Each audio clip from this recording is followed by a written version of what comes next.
This channel does not promote any violent, harmful, or illegal activities. All content provided by this channel is meant for an educational purpose only.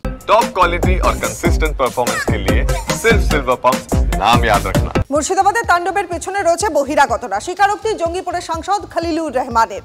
বাইরে থেকে শমশেরগঞ্জে ঢুকছে দুষ্কৃতীরা। Police দ্রুত পদক্ষেপ না করলে তাণ্ডবের ঘটনা আরও বাড়বে, মন্তব্য খলিলুর রহমানের।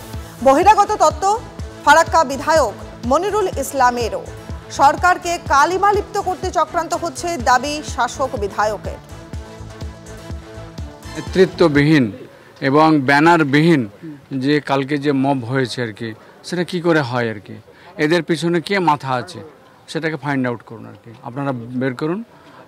আমরা বলতে চাই যে আমাদের সরকারের কে হেয় করা বা সরকারকে কালিমালিপ্ত করার জন্য একটা পরিকল্পিত ষড়যন্ত্র হচ্ছে আর কি।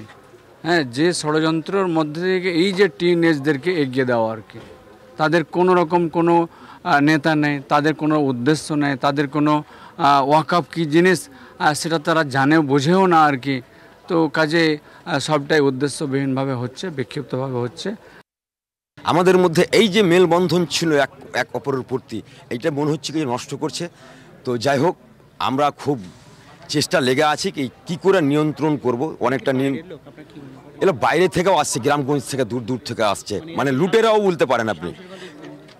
শামসারগঞ্জের হবে না বলবো না, কিন্তু শামসারগঞ্জের বাইরেরও লোক আসছে, লুটেরা বলবো আর কি, দুষ্কৃতী। মুর্শিদাবাদ মালদায় হিংসা, আফস্পা চেয়ে কেন্দ্রীয় স্বরাষ্ট্রমন্ত্রীকে চিঠি বিজেপি সাংসদ জ্যোতির্ময় সিং মাহাতো। মুর্শিদাবাদ, মালদা, নদিয়া, মুর্শিদাবাদে আফস্পা জারির দাবি পুরুলিয়ার বিজেপি সাংসদের।